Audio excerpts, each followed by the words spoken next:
हाय बच्चास, welcome back to physics लड़की। जैसे कि आप सब लोग जानते हैं, सीबीएसई टर्म 1 क्लास 12 बोर्ड्स की डेट शीट ऑलरेडी रिलीज हो चुकी है, टाइम टेबल रिलीज हो चुका है एंड आई होप आप लोगों ने अपनी प्रिपरेशंस भी स्टार्ट कर दी होंगी।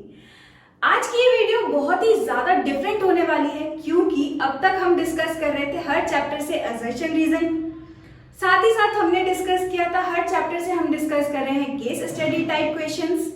लेकिन आज की वीडियो बहुत ही ज्यादा डिफरेंट होने वाली है और साथ ही साथ आप लोगों के लिए बहुत ज्यादा हेल्पफुल रहेगी क्योंकि इस वीडियो में, इस वन शॉट वीडियो में हम डिस्कस करने वाले हैं हर चैप्टर से। सबसे पहले रिवाइज करेंगे हम फॉर्मूले और फिर उसी के साथ साथ हम प्रैक्टिस करेंगे एमसीक्यूज। तो सबसे पहले हम हर चैप्टर से डिस्कस करेंगे फॉर्मूले, यानी कि फटाफट रिवीजन करेंगे फॉर्मूलों का, और फिर उसके बाद हम डिस्कस करेंगे एमसीक्यू टाइप क्वेश्चन उसी चैप्टर से। कुछ इस तरीके से हम हर चैप्टर से फॉर्मूले का फटाफट रिवीजन करने वाले हैं और फिर प्रैक्टिस करेंगे एमसीक्यू टाइप क्वेश्चंस। तो अगर आपने चैप्टर नंबर 1, चैप्टर नंबर 2 के असर्शन रीजन और केस स्टडी टाइप क्वेश्चंस नहीं देखे हैं तो उसकी लिंक नीचे आपको डिस्क्रिप्शन बॉक्स में मिल जाएगी। इसी के साथ साथ अगर आपने अब तक टेलीग्राम ग्रुप ज्वाइन नहीं किया है, उसकी लिंक भी नीचे आपको डिस्क्रिप्शन बॉक्स में मिल जाएगी। टेलीग्राम ग्रुप ज्वाइन करने का मैं क्यों कह रही हूँ, क्योंकि उस ग्रुप में आपको मिल जाएंगे sample paper, book PDF, notes, handwritten notes, typed notes, बहुत ही ज्यादा कंटेंट आपको मिलने वाला है। एनसीईआरटी की लिंक आपको मिल जाएगी यहाँ, जहां से आप डाउनलोड कर सकते हो एनसीईआरटी बुक, एग्जाम्पलर्स वहां से डाउनलोड कर सकते हो। इसी के साथ साथ सीबीएसई की ऑफिशियल लिंक भी टेलीग्राम ग्रुप पे आपको डायरेक्टली मिल जाएगी, जहां से आप अपडेट ले सकते हैं। तो स्टार्ट करते हैं आज की वीडियो। सबसे पहले हम डिस्कस करेंगे चैप्टर नंबर 1 से फॉर्मूले। तो स्टार्ट करते हैं। सबसे फर्स्ट फॉर्मूला जो यहाँ पर है दैट इज क्वांटाइजेशन। तो क्वांटाइजेशन हमारा क्या होता था? क्वांटाइजेशन की हेल्प से हम क्या बता सकते हैं, अगर हम किसी ऑब्जेक्ट में से कुछ इलेक्ट्रॉन निकाल रहे हैं तो उस बॉडी पर कितना चार्ज आ जाएगा। तो जिसका फॉर्मूला सबसे फर्स्ट, हमारा फर्स्ट चैप्टर का फॉर्मूला है that is Q is equal to plus minus NE, where Q is the total number of charge, N is the number of electrons removed, E हमारा क्या होता है? फंडामेंटल यूनिट ऑफ चार्ज, या फिर हम बोले बेसिक यूनिट ऑफ चार्ज, जो कि एक इलेक्ट्रॉन निकालने पर बनता है that is E is equal to 1.6 into 10 to the power minus 19 coulomb. तो अगर हम एक इलेक्ट्रॉन को निकाल रहे हैं किसी बॉडी से तो उस पर चार्ज कितना आता है? 1.6 into 10 to the power minus 19 coulomb. तो सबसे फर्स्ट फॉर्मूला हमारा Q is equal to plus minus NE। यहाँ पर ये जो N होता था हमारा, वो हमेशा क्या होता था? इंटीजर्स में होता था, 1 2 3, यानी कि हम जो इलेक्ट्रॉन है उसको इंटीजर्स में ही निकाल सकते हैं, कभी भी हाफ इलेक्ट्रॉन हम नहीं निकालेंगे, राइट। इसी के साथ साथ सेकेंड फॉर्मूला हमारा क्या है? कूलम्स लॉ, या फिर हम बोले फोर्स ऑफ अट्रैक्शन और force of repulsion between two point charges, stationary point charges, जो कि फॉर्मूला हमारा क्या कहता है? Force is directly proportional to the product of the charges and inversely proportional to the square of the distance between the charges. तो यहाँ से हमारा F इज इक्वल टू क्या होता था? K Q1 Q2 upon R square, और इस K की वैल्यू, K यहाँ पर क्या है? It is a force, electrostatic force constant, जिसकी वैल्यू हमारी क्या होती है? 1/4 पाई एप्सिलॉन नॉट। इसकी वैल्यू यहाँ पर मैं लिखना भूल गई हूँ, ये होती है 9 into 10 to the power 9 newton metre square पर कूलम स्क्वायर, राइट। और यहाँ पर ये जो एप्सिलॉन नॉट है ये हमारा क्या होता था? It is permittivity of free space, जिसकी वैल्यू क्या होती है? 8.85 into 10 to the power minus 12 coulomb per metre square. ये वैल्यूज ऑलरेडी आपको क्वेश्चन प्रैक्टिस करते करते याद भी हो गई होंगी। इसके बाद थर्ड फॉर्मूला है हमारा रिलेटिव परमिटिविटी, या फिर हम बोले डाइलेक्ट्रिक कांस्टेंट। तो रिलेटिव परमिटिविटी का दूसरा नाम क्या होता है? डाइलेक्ट्रिक कांस्टेंट, जिसको हम डिनोट करते हैं एप्सिलॉन R से या फिर K से, ठीक है। जिसका फॉर्मूला हमारा क्या होता है? Relative permittivity is equal to permittivity of medium to permittivity of free space. अच्छा, अगर अब आपको ये डिटेल में समझना है तो इसके लिए भी मैंने लेक्चर वीडियोस बना के रखे हैं, उसकी लिंक भी आपको नीचे डिस्क्रिप्शन बॉक्स में मिल जाएगी, जिसमें बहुत ही ज्यादा डीपली हमने डिस्कस किया हुआ है कि रिलेटिव परमिटिविटी होता क्या है। तो सबसे फर्स्ट फॉर्मूला हमारा क्या है, permittivity of medium to permittivity of free space air या फिर वैक्यूम। इसी के साथ साथ सेकेंड फॉर्मूला जो कि बहुत ही ज्यादा इंपॉर्टेंट है, एप्सिलॉन आर यानी कि relative permittivity is also equal to F naught यानी कि force in free space to force in any medium. इसके बाद है हमारा फोर्थ फॉर्मूला जो कि है नेट फोर्स निकालने का। यार अगर हमारे पास मल्टीपल चार्जेस रखे हुए हैं, ये ऊपर वाला जो फॉर्मूला था हमारा F इज इक्वल टू के Q1 Q2 upon r square, ये होता है दो चार्जेस के बीच लगने वाला फोर्स। लेकिन अगर हमें नेट फोर्स निकालना है जब हमारे पास मल्टीपल चार्जेस रखे हुए हैं, मल्टीपल चार्जेस यानी कि अगर हमारे पास दो से ज्यादा चार्जेस रखे हुए हैं, तो उससे हम उन किसी एक बॉडी पर बाकी सारे मल्टीपल चार्जेस की वजह से नेट फोर्स निकाल सकते हैं। और वो नेट फोर्स किसके बराबर होता है, जिसको हम कहते हैं सुपरपोजिशन प्रिंसिपल। सुपरपोजिशन प्रिंसिपल हमारा क्या होता है, net force on any charge is equal to sum of the forces due to the individual charges. तो इस तरीके से हम निकालते हैं। इसी सुपरपोजिशन प्रिंसिपल का एक क्वेश्चन है जो कि सैंपल पेपर में भी आया हुआ है, बहुत ही ज्यादा इंपॉर्टेंट है। उसको हमें कैसे सॉल्व करना है, अगर हमारे पास दो चार्जेस गिवन है, उन दोनों चार्जेस के बीच का डिस्टेंस गिवन है और हमें थर्ड चार्ज लेकर के आना है जिस पर नेट फोर्स जो होगा उन दोनों चार्जेस की वजह से वो कैसा होगा, जीरो। तो हमें ये बताना रहता है कि हम थर्ड चार्ज को ला करके कहाँ प्लेस करें कि उस पर लगने वाला नेट फोर्स जो है वो जीरो हो जाए। हमारे पास दो चार्जेस होते हैं, है ना, two charges are given at two charges are separated at a distance, then where should the third charge be kept so that the net force on the third charge is equal to zero। कुछ इस type का question आता है। उसके लिए हम एक छोटी सी ट्रिक याद रखेंगे जिसमें x हमारा क्या होता है, x is the distance from smaller charge, it is a distance from smaller charge। Suppose करते हैं हमारे पास दो चार्जेस हैं, एक चार्ज है 2q, दूसरा चार्ज है 4q, ठीक है, और इन दोनों का साइन कैसा है, सेम। अगर इन दोनों का साइन कैसा है, सेम, यानी कि एक चार्ज है मेरे पास 2q प्लस 2q और दूसरा चार्ज भी है मेरे पास प्लस 4q, दोनों का साइन कैसा है, सेम, दोनों पॉजिटिव चार्जेस हैं। लेकिन अगर हम देखें तो एक चार्ज हम बोल रहे हैं 2q, साथ ही साथ दूसरा चार्ज हम बोल रहे हैं 4q, यानी कि दोनों में से अगर हम देखें तो स्मॉलर चार्ज कौन सा हुआ, 2q, तो यानी कि q1 हमारा क्या हो जाएगा, स्मॉलर चार्ज यानी कि 2q। बस इस फॉर्मूले में हमें वैल्यूज पुट करनी है और हमें पता चल जाएगा कि हम थर्ड चार्ज को कहाँ प्लेस करें जिससे उस पर लगने वाला नेट फोर्स कैसा हो जाए, जीरो। तो x इज इक्वल टू हमने लिखा है अंडर रूट ऑफ q1, यानी कि अगर हमारा q1 चार्ज कितना है 2q, तो हम लिखेंगे under root of 2q upon में अंडर रूट ऑफ q2 कितना है 4q, तो अंडर रूट ऑफ लिखेंगे 4q plus under root of q1 फिर से यानी कि 2q। कुछ नहीं करना, बस इस फॉर्मूले में हमें q1 q2 की वैल्यू डालनी है। q1 हमारा हमेशा कौन सा चार्ज होगा, जो कि स्मॉलर होगा। लेकिन इस फॉर्मूले को यूज करने के लिए सबसे पहली चीज आपको ये समझनी होगी कि अगर आपके जो गिवन चार्जेस हैं उनका साइन कैसा है, सेम, तब इस फॉर्मूले में बस यहाँ पर आ जाता है इस तरीके से प्लस। लेकिन अगर दोनों चार्जेस कैसे हैं जिनका साइन कैसा है, ऑपोजिट, सपोज करते हैं 2q हमारा प्लस होता और 4q हमारा कैसा होता, माइनस होता, तब इसमें सारी चीजें एज इट इज होती, बस यहाँ पर हमारा फॉर्मूले में क्या आ जाता, माइनस आ जाता। ठीक है, इसीलिए मैंने कुछ इस तरीके से प्लस माइनस लिखा था। तो इस फॉर्मूले में हमारा प्लस कब आएगा, जब हमारे दोनों गिवन चार्जेस का साइन कैसा है, सेम, और नेगेटिव यहाँ पर साइन तब आएगा जब हमारा दोनों चार्जेस का साइन कैसा है, ऑपोजिट, यानी एक चार्ज आपको होगा पॉजिटिव गिवन, दूसरा चार्ज यहाँ पर आपको गिवन होगा नेगेटिव। तो ये था हमारा शॉर्ट ट्रिक। ये आपका अगर क्वेश्चन आ जाएगा तो अगर आपको ये फॉर्मूला याद है तो फटाफट से इसको अप्लाई करके अपना टाइम जो है वो सेव कर सकते हो। या फिर अगर आपको इसको डिटेल में समझना है कि कॉन्सेप्ट क्या है इसके पीछे, उसके ऊपर भी मैंने काफी सारे क्वेश्चंस कराए हैं कॉन्सेप्ट्स वाले वीडियो में, उसकी लिंक नीचे आपको डिस्क्रिप्शन बॉक्स में मिल जाएगी अगर आपको डिटेल में समझना है तो सुपरपोजिशन प्रिंसिपल का ये क्वेश्चन। इसके बाद है हमारा फिफ्थ फॉर्मूला जो कि है electric field is equal to force upon charge. Electric field का फॉर्मूला है ये, electric field is equal to force upon charge. ये बहुत ही ज्यादा इंपॉर्टेंट फॉर्मूला है ये। इसी के साथ साथ इलेक्ट्रिक फील्ड हमारी यूनिट, इलेक्ट्रिक फील्ड की यूनिट क्या होती है, फोर्स की यूनिट न्यूटन, चार्ज की यूनिट कूलम। तो हमारी इलेक्ट्रिक फील्ड की यूनिट हो गई न्यूटन पर कूलम।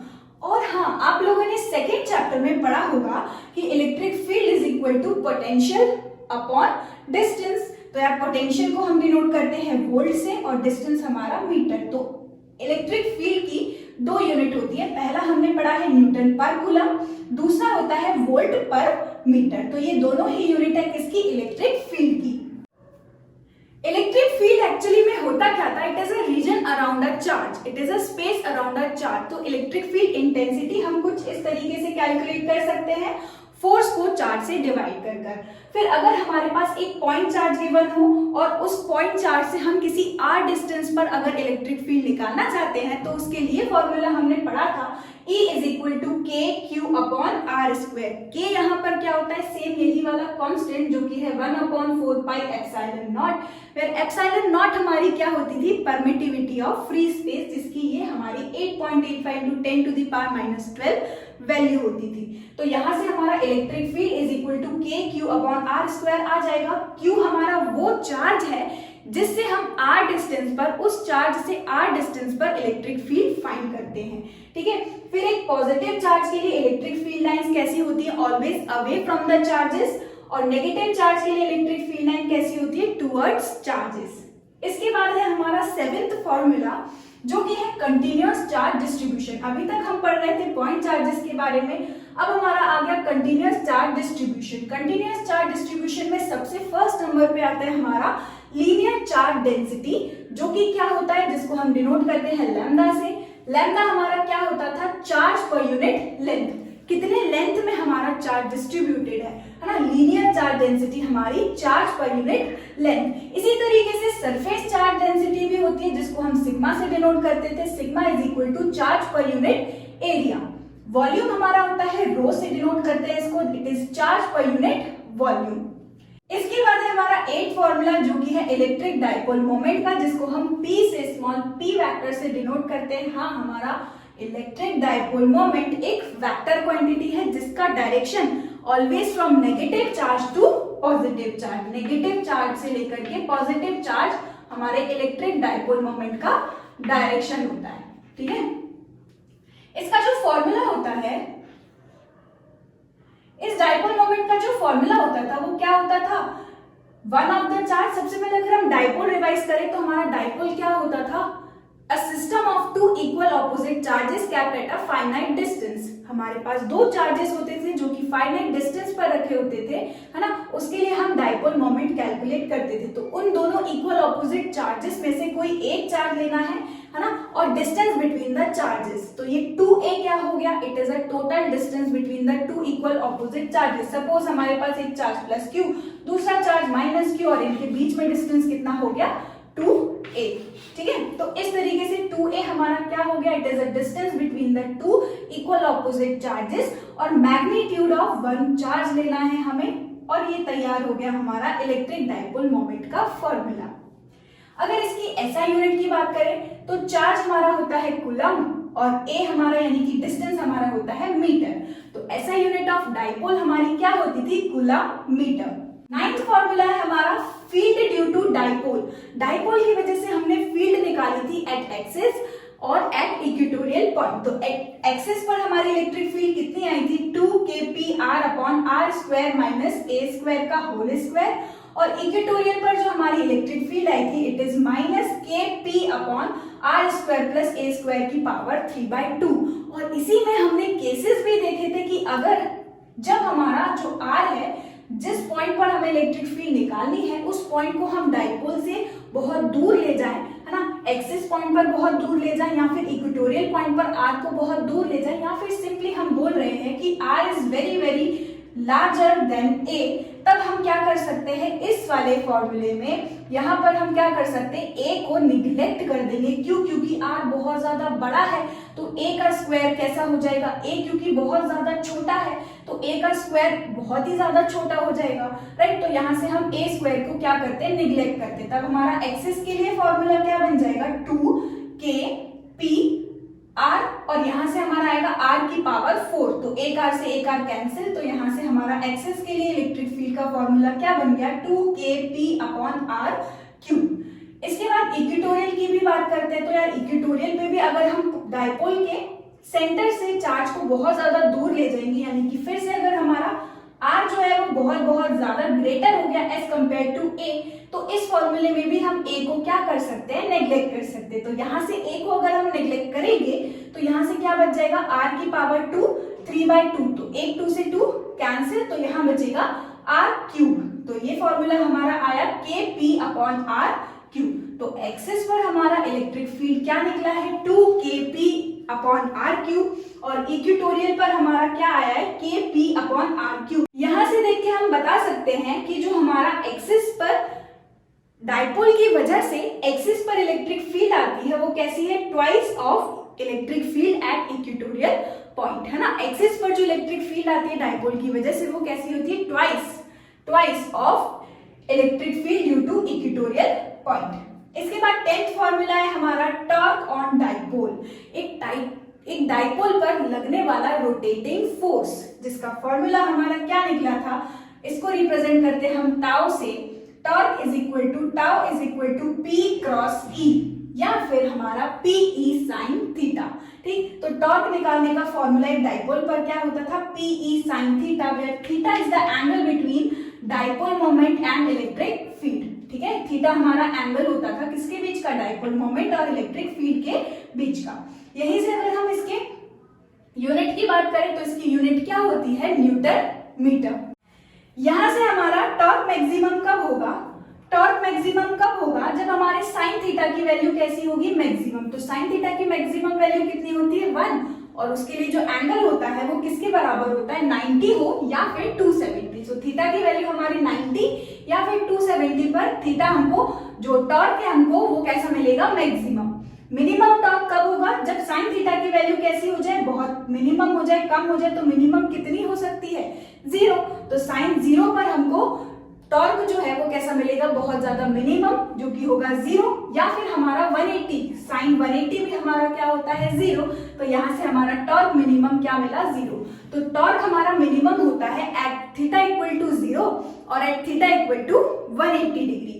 इसी के साथ साथ यहाँ पर हमने एक और बहुत ही इंपॉर्टेंट चीज पढ़ी थी, जो कि है स्टेबल इक्विलिब्रियम और अनस्टेबल इक्विलिब्रियम। अगर हमारा टॉर्क रखा हुआ है 0 डिग्री पर, यानी कि 0 degree was the angle between dipole moment and electric field, तो जब हमारा डाइपोल इलेक्ट्रिक फील्ड के डायरेक्शन में हो, है ना, यानी कि डाइपोल मोमेंट का direction as well as electric field का डायरेक्शन दोनों अगर सेम डायरेक्शन में हो, ऐसे कंडीशन को हम बोल रहे हैं स्टेबल इक्विलिब्रियम।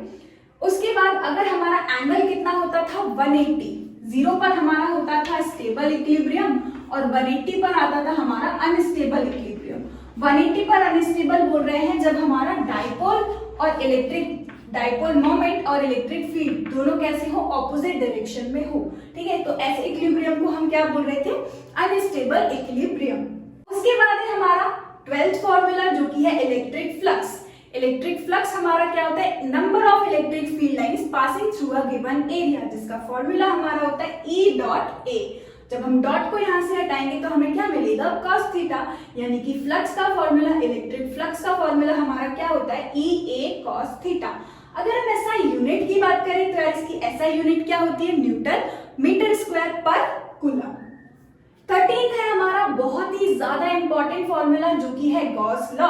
तो गॉस लॉ हमारा क्या होता है, flux is equal to total charge enclosed by a closed surface divided by epsilon naught, यानी कि परमिटिविटी ऑफ फ्री स्पेस। तो सबसे फर्स्ट फॉर्मूला जो है हमारा गॉस लॉ, वो क्या है कि जो फ्लक्स है, total flux for a closed surface is equal to total charge that is enclosed, जो कि चार्ज रखा हुआ है हमारे क्लोज्ड सरफेस के अंदर, उस चार्ज को लेना है, डिवाइड करना है एप्सिलॉन नॉट से। और एप्सिलॉन नॉट हमारी क्या होती थी, परमिटिविटी ऑफ फ्री स्पेस, जिसकी वैल्यू वही हमारी 8.85 into 10 to the power -12 coulomb square पर न्यूटन मीटर स्क्वायर। इसी के साथ साथ क्योंकि हम बोल रहे हैं flux is equal to Q upon epsilon naught, तो यहाँ से हमारा फ्लक्स ऊपर वाले फॉर्मूले से हम क्या रख सकते हैं, E डॉट dA। ये हमारा क्या हो गया, E डॉट dA, ये हो गया छोटा सा फ्लक्स, और उसको जब हम क्लोज इंटीग्रल से इंटीग्रेट कर दे तो वो बन जाएगा हमारा टोटल फ्लक्स। ठीक है, हमारा 14th formula, field due to infinite wire. हमने गॉस लॉ की हेल्प से इलेक्ट्रिक फील्ड निकाली थी due to infinite long wire, जिसका फॉर्मूला हमारा क्या आया था 2k लैम्डा अपॉन r। ये भी बहुत ज्यादा इंपॉर्टेंट फॉर्मूला है। और हमारा क्या होता था linear charge density of that wire. ठीक है, अब आज का लास्ट फॉर्मूला जो कि है field due to thin infinite sheet. एक इनफिनाइट शीट की वजह से भी हमने इलेक्ट्रिक फील्ड निकाला था यूजिंग गॉस लॉ। तो उसका जो फॉर्मूला आया था वो हमारा कितना आया था sigma upon 2 epsilon naught, where sigma हमारा यहाँ क्या था सरफेस चार्ज डेंसिटी। ठीक, अब हम बात करते हैं फॉर इक्वल ऑपोजिट शीट की, यानी कि दो हमारे पास इक्वल ऑपोजिट चार्ज डेंसिटीज की शीट होती थी, तो उन दोनों शीट्स के सेंटर पे हमारी इलेक्ट्रिक फील्ड कितनी आती थी, between the plates electric field आती थी सिग्मा अपॉन एप्सिलॉन नॉट। और इसी के साथ साथ अगर हम आउटसाइड द शीट्स बात करें तो आउटसाइड हमारी इलेक्ट्रिक फील्ड जो है वो कैंसिल आउट हो जाती थी दोनों शीट्स की वजह से, जहां पर हमारी इलेक्ट्रिक फील्ड क्या हो जाएगी 0। तो ये रहे हमारे सारे चैप्टर 1 के फॉर्मूले।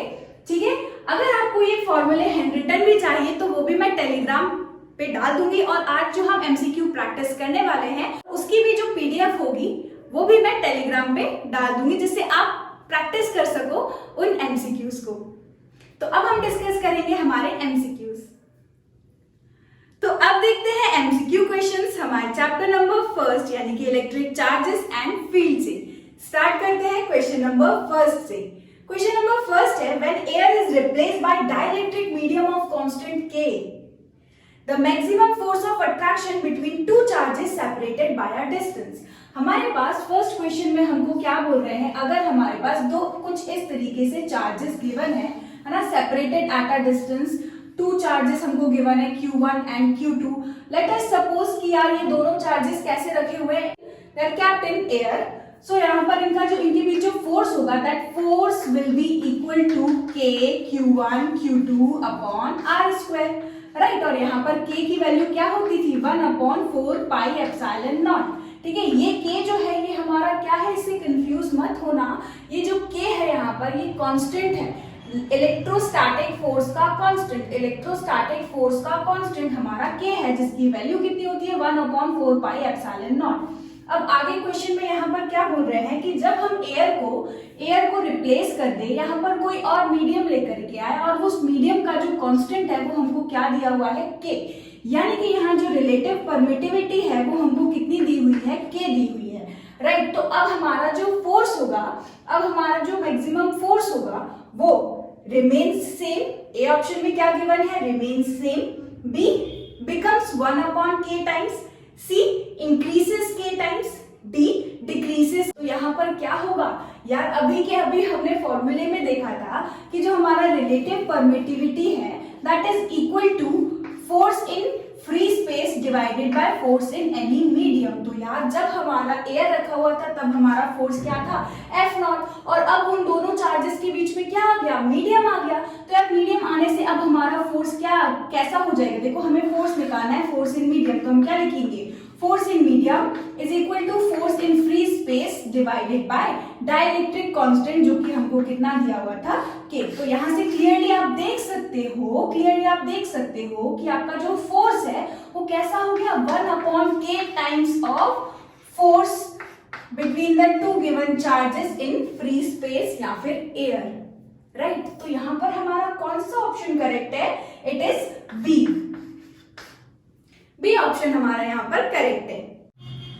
सेकेंड क्वेश्चन देखते हैं, a charge Q is placed at the center of line joining two exactly equal positive charges capital Q each. The system of three charges will be in equilibrium if Q is equal to। यहाँ पर हमको second question में क्या बोल रहे हैं, कुछ इस तरीके से दो equal positive and capital Q charges are kept at some distance and we have exactly at the center, यहाँ सेंटर इनके बीच बिल्कुल बीचों बीच यहाँ पर एक और चार्ज रखा है स्मॉल q।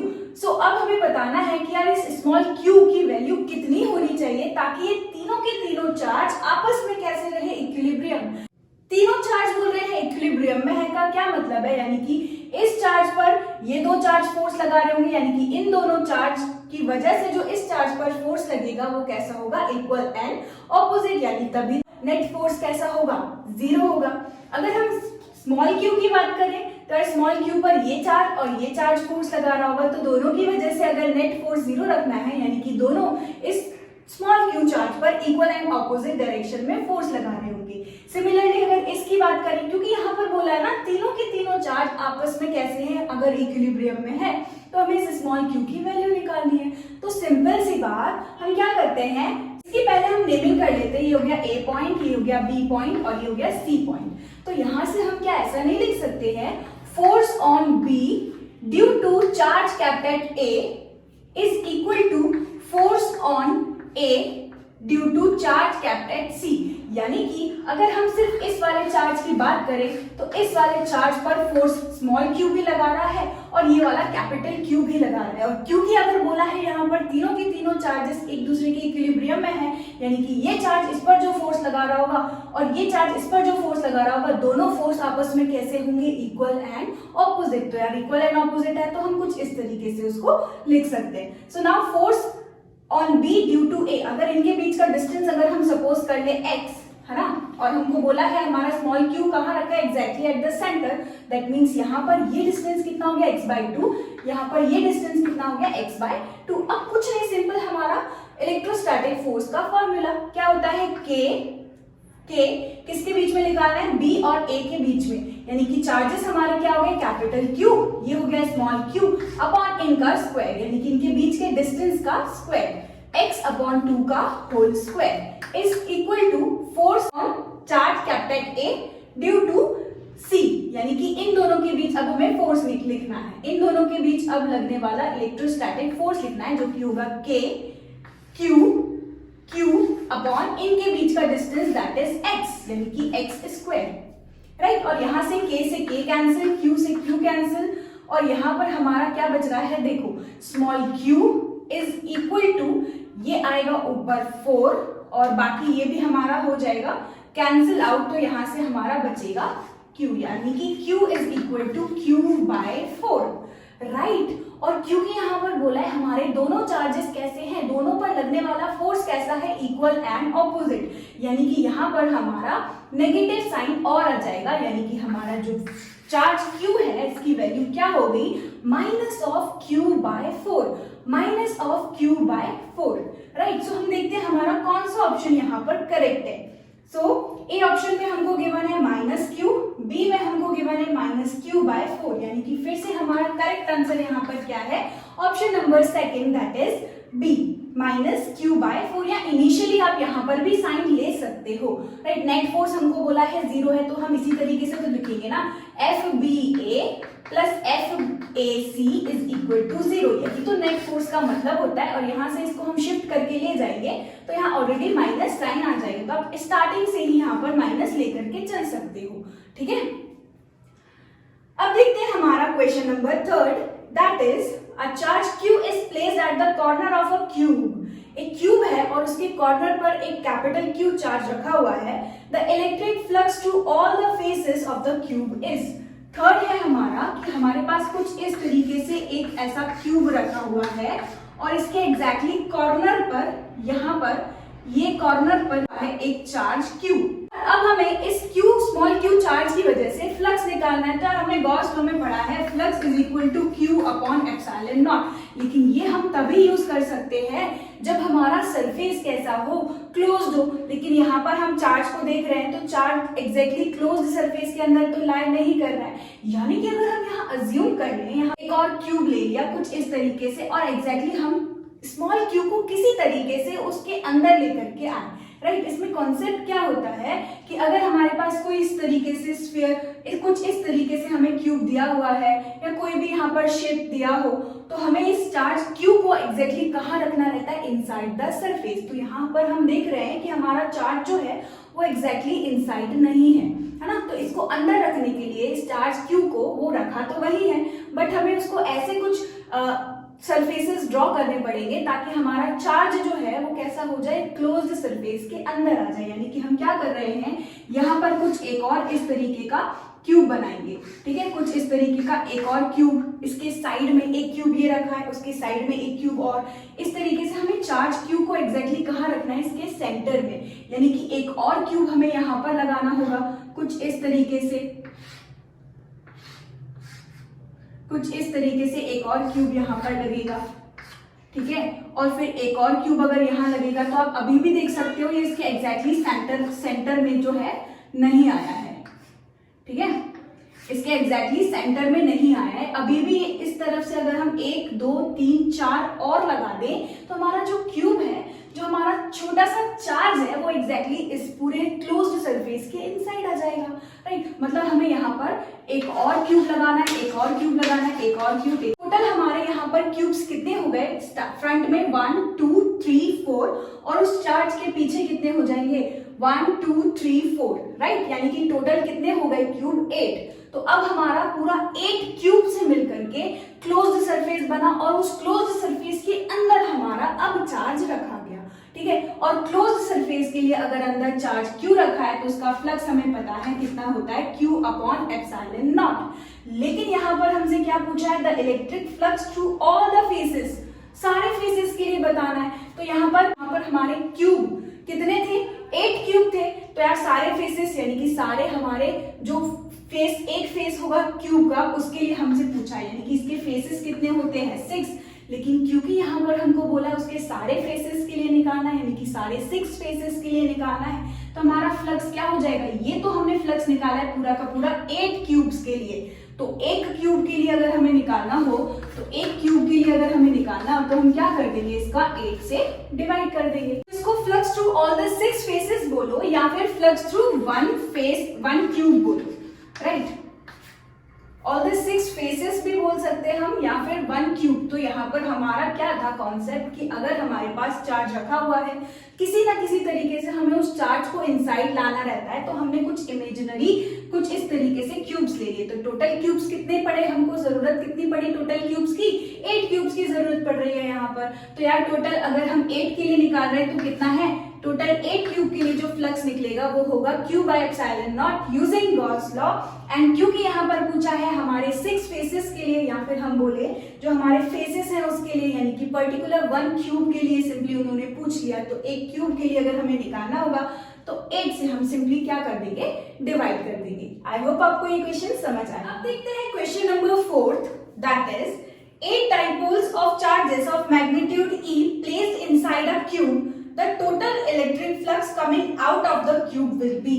फिर से सेम कॉन्सेप्ट हमारा 4th क्वेश्चन में क्या बोल रहे हैं कि अगर हमारे पास इस तरीके से एक क्यूब दिया हुआ है और इस क्यूब के अंदर हमारे क्या दिए हुए हैं? डाइपोल्स।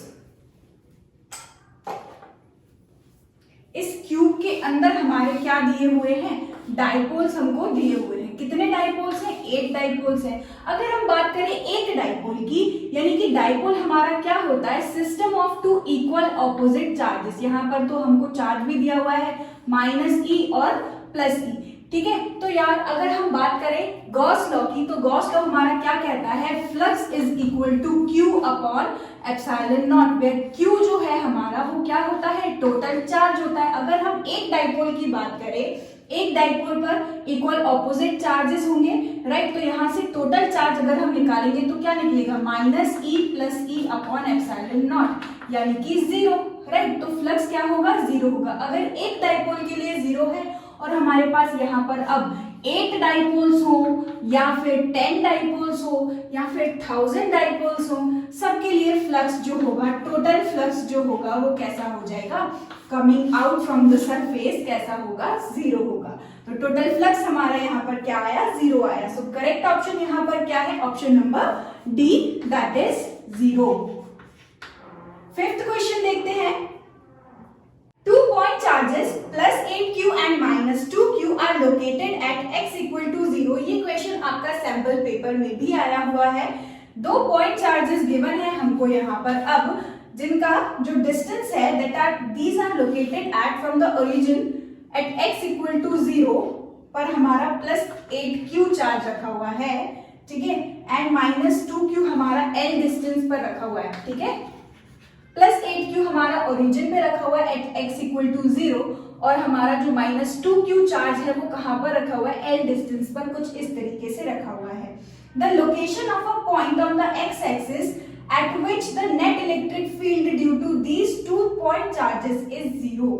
अब यहाँ पर हमें क्या करना है? हमें वो पॉइंट बताना है, इन दोनों चार्जेस की वजह से उस पॉइंट पर नेट इलेक्ट्रिक फील्ड जो होगी वो कैसी होगी? 0 होगी। ठीक है, इन दोनों चार्ज की वजह से हमें वो पॉइंट ढूंढना है, वो लोकेशन ढूंढनी है जहां पर इन दोनों की वजह से नेट इलेक्ट्रिक फील्ड कैसी आएगी, 0 आएगी।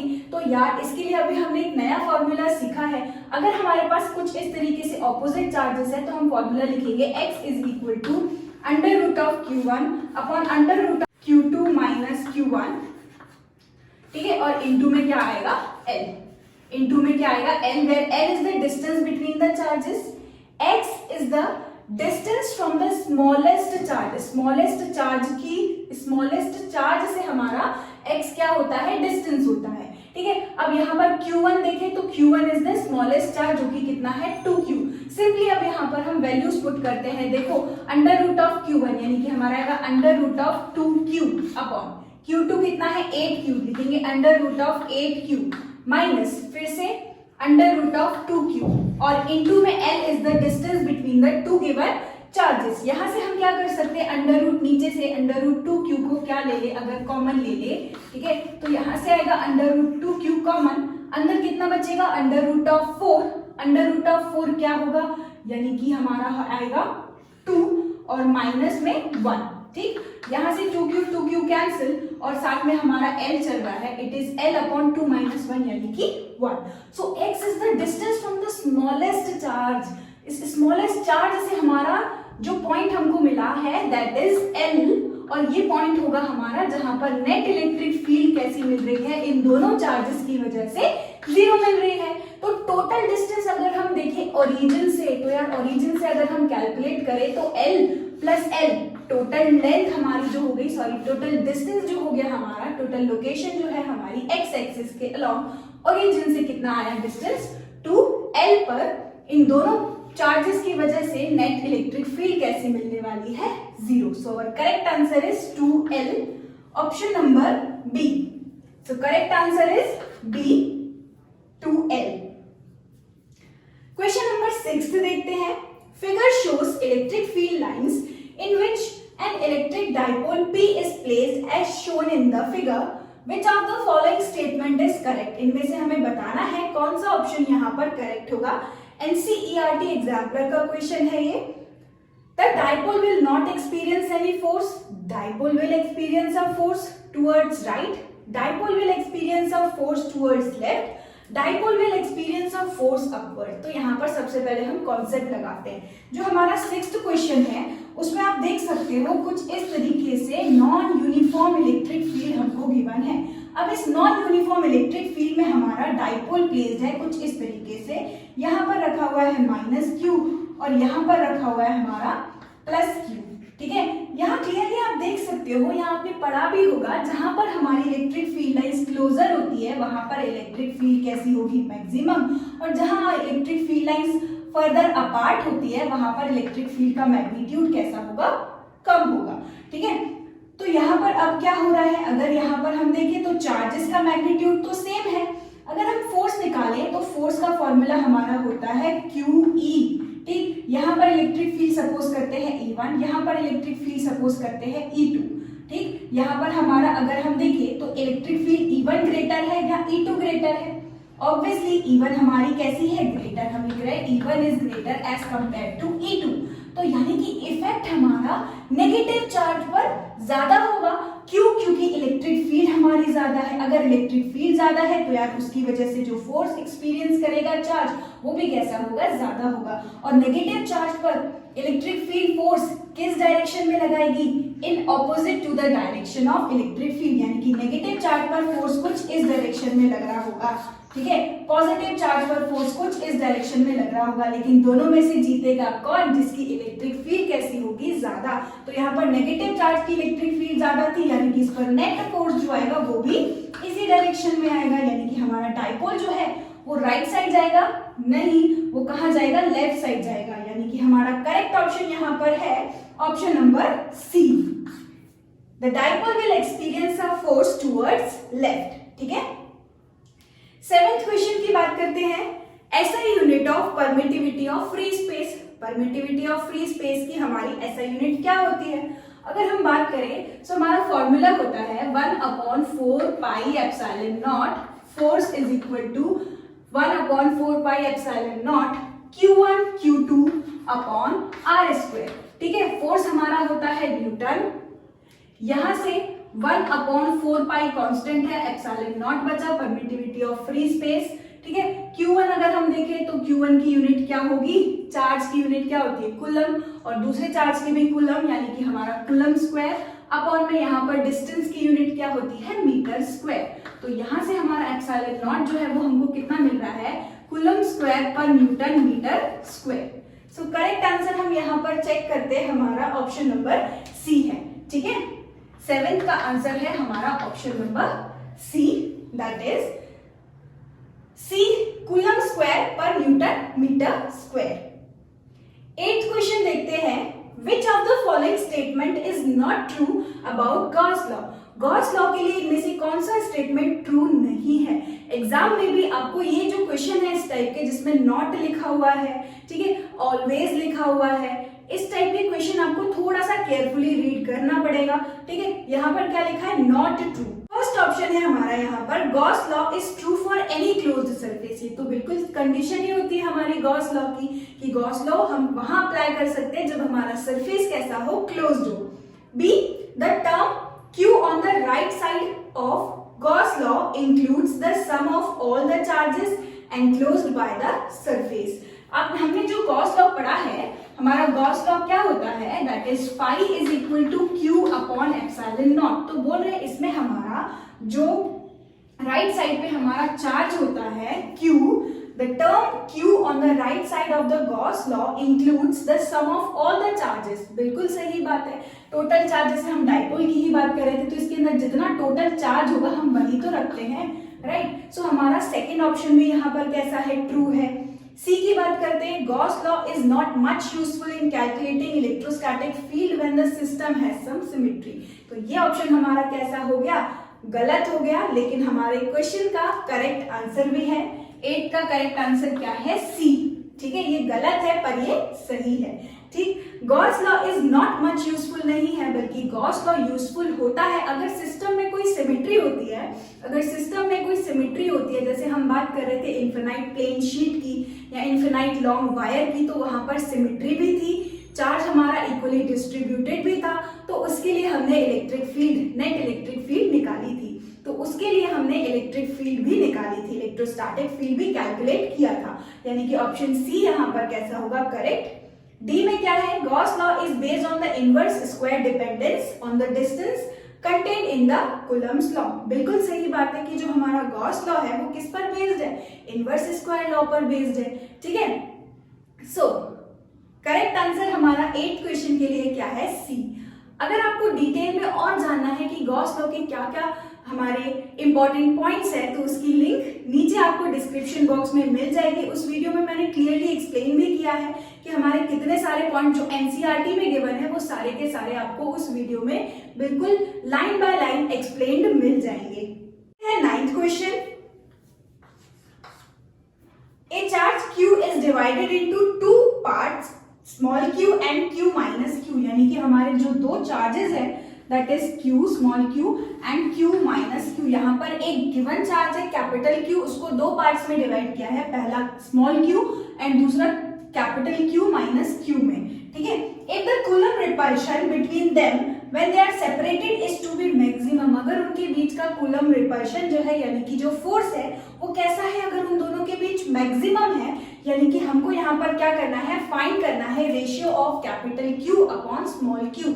तो इस टाइप का क्वेश्चन अगर आपको गिवन है जहां पर हमको फोर्स बोला है कैसा है, मैक्सिमम, तो यहाँ हम मैक्सिमा का कॉन्सेप्ट लगाते हैं जो कि होता है dF upon dQ is equal to 0। ठीक है, dF upon dQ is equal to 0। ऐसा क्यों किया है हमने, इसको चार्ज के रिस्पेक्ट में ही क्यों किया है, क्योंकि यहाँ पर हम देख सकते हैं हमारे ये चार्ज जो है वो चेंज हो रहा है। हमारा फोर्स होता है F is equal to K, पहला चार्ज कितना है, स्मॉल q, दूसरा चार्ज कितना है, capital Q minus q upon इन दोनों के बीच का डिस्टेंस हमारा r स्क्वायर। डिस्टेंस कैसा है, फिक्स्ड है। ठीक है, लेकिन यहाँ पर हम चार्ज देख रहे हैं वो कैसा है, अलग अलग है। ठीक है, चार्ज यहाँ पर वेरी कर रहा है, इसलिए हमने यहाँ पर क्या किया, इसको चार्ज के रिस्पेक्ट में ही डिफरेंशिएट किया है। ठीक है, और 0 के बराबर क्यों रखा है, क्योंकि यहाँ पर बोला है कि हमारा जो फोर्स है वो कैसा है, मैक्सिमम आएगा।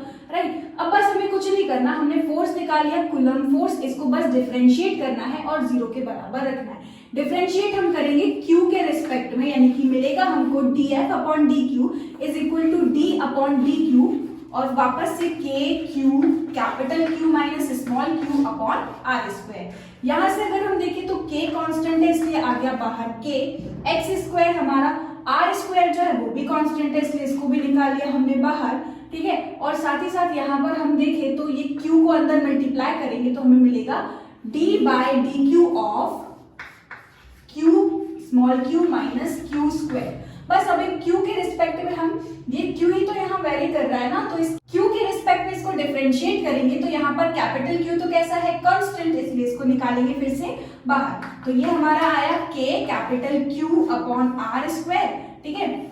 और अभी साथ में और क्या चल रहा है, यहाँ से माइनस और q स्क्वायर को डिफरेंशिएट करेंगे तो यहाँ से हमको मिलेगा 2q, राइट। अब इस पूरी वैल्यू को हमें 0 के बराबर रखना है तो यहाँ पर बस हमने इक्वेट कर दिया 0 से, तो यहाँ पर इसको इक्वेट किया 0 से तो यहाँ हमें मिलेगा q minus 2q is equal to 0 या फिर q is equal to 2q, यहाँ small q is equal to q by 2 और स्मॉल q यहाँ से कितना आ गया q बाय 2 और यहाँ हमसे रेशियो पूछा है capital Q upon small q, तो यहाँ से capital Q upon small q कितना आ गया 2 या फिर 2 अपॉन 1। तो करेक्ट आंसर है हमारा ऑप्शन नंबर ए जिसमें लिखा है 2:1। आई होप आपको ये क्वेश्चन समझ आया हो। ऐसे क्वेश्चन में हम क्या कर रहे हैं, फोर्स हमको बोला है कैसा है मैक्सिमम, इसलिए हमने फोर्स को क्या करा और चार्ज से ही तो ये वेरी कर रहा है हमारा Q अगर चेंज करेंगे तो यहाँ पर ये दूसरा वाला चार्ज भी चेंज हो जाएगा, लेकिन इनके बीच का जो डिस्टेंस है वो कैसा रखा हुआ है, फिक्स रखा हुआ है, यानी कि यहाँ पर वेरी क्या कर रहा है हमारा स्मॉल q, तो हमने फोर्स को डिफरेंशिएट किया स्मॉल q के रिस्पेक्ट में और इसको 0 के बराबर रखा है। 0 के बराबर इसीलिए रखा है क्योंकि यहाँ पर बोला है कि फोर्स ऑफ रिपल्शन जो है वो कैसा है मैक्सिमम है, ठीक है। अब बात करते हैं 10th क्वेश्चन की। A point charge plus q is placed at a distance d from an isolated conducting plane। कुछ इस तरीके से हमारे पास एक आइसोलेटेड कंडक्टिंग प्लेन दिया हुआ है। The field at a point p on the other side of the plane। यहाँ से हमारा कुछ डिस्टेंस पर d डिस्टेंस पर एक चार्ज रखा हुआ है q और वो चार्ज कैसा है प्लस q। अगर यहाँ पर प्लस q चार्ज रखा है तो इस कंडक्टिंग शीट पर हम बोले या इस कंडक्टिंग प्लेन पर हम बोले पॉजिटिव चार्ज है, तो यहाँ पर इस तरफ कुछ इस तरीके से ऑपोजिट चार्ज यानी कि नेगेटिव चार्ज इंड्यूस होगा। अगर इधर नेगेटिव चार्ज इंड्यूस हो रहा है तो इसके इस तरफ पॉजिटिव चार्ज इंड्यूस हो जाएगा। और यहाँ क्वेश्चन में हमको बोला है कि the field at point P on the other side of the plane, मतलब इसके इस साइड वाले प्लेन के इस साइड यहाँ पर P पॉइंट अगर हम कंसीडर करें तो इस P पॉइंट पर जो इलेक्ट्रिक फील्ड होगी वो कैसी होगी, A directed perpendicular to the plane and away from the plane, B directed perpendicular to the plane but towards the plane, C directed radially away from the point charge, directed radially towards the point charge। तो यहाँ पर देखो सबसे पहला concept हमारा अगर Q charge रखा हुआ है तो यहाँ पर कुछ इस तरीके से चार्जेस इंड्यूस्ड हो जाएंगे। अब क्योंकि ये पूरी प्लेन शीट है यूनिफॉर्मली चार्ज डिस्ट्रीब्यूटेड है तो यूनिफॉर्मली चार्ज डिस्ट्रीब्यूशन के लिए जो हमारी इलेक्ट्रिक फील्ड होती है वो कैसी होगी, यूनिफॉर्म होगी, है ना। और इस सरफेस के कैसी होती है, परपेंडिकुलर होती है, और यानी कि प्लस Q से भी हमारी जो इलेक्ट्रिक फील्ड लाइन है वो क्या होती है, आउटवर्ड निकलती है, यानी कि ये डायरेक्शन हो जाएगा हमारे इलेक्ट्रिक फील्ड का।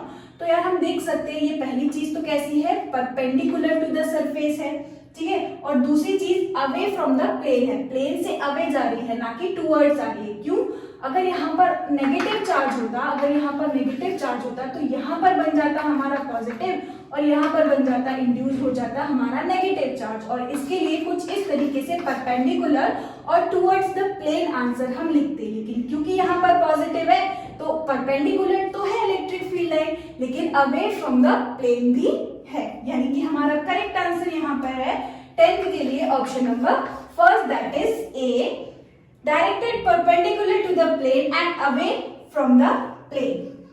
अब देखते हैं हमारा 11th question. A body has a charge of -2, total charge यहाँ पर एक बॉडी पर कितना है, -2 microcoulomb, and 1 microcoulomb is equal to 10 to the power -6, यानी कि ये हो गया -2 into 10 to the power -6 coulomb, ठीक है।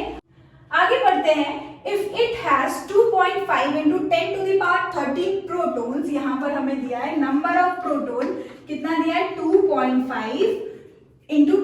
13 नंबर ऑफ प्रोटॉन हमें दे दिया, ठीक है। Then how many electron the body has, electron हमारी बॉडी के पास कितने होंगे, ठीक है। तो यार यहाँ पर हम फॉर्मूला लगाते हैं, total charge is equal to, यहाँ पर जो बेसिक फॉर्मूला हम यूज करेंगे that is Q is equal to N into E होगा, ठीक है। अब यहाँ पर प्रोटॉन्स और यहाँ पर इलेक्ट्रॉन्स की भी बात हो रही है, तो हम दोनों को अलग अलग लेकर के चलेंगे। तो हम यहाँ पर सबसे पहले लिखेंगे total charge will be equal to number of protons into basic unit of charge is plus number of electrons into basic unit of charge, यहाँ पर होगा माइनस ऑफ E, ठीक है। तो इस तरीके से हमारा टोटल चार्ज यहाँ पर बन रहा होगा। अब Q हमको यहाँ पर ऑलरेडी गिवन है that is -2 into 10 to the power -6। Number of proton यहाँ पर ऑलरेडी गिवन है, कितना है 2.5 into 10 to the power 13 into E तो हमें सबको याद ही है, बेसिक यूनिट हमारी कितनी होती है 1.6 इंटू 10 टू द पावर -19, और ये प्लस माइनस हमारा क्या है माइनस। नंबर ऑफ इलेक्ट्रॉन्स हमें यहाँ निकालने हैं, और साथ ही साथ यहाँ पर basic unit of charge 1.6 into 10 to the power -19। यहाँ से अगर हम 1.6 इंटू 10 टू द पावर -19 को कॉमन निकाले और इस तरफ डिवाइड करें तो हमारा आएगा 2 into 10 to the power -6 upon 1.6 into 10 to the power -19 is equal to 2.5 into 10 to the power 13 minus number of electrons, कुछ ऐसा यहाँ पर बचेगा।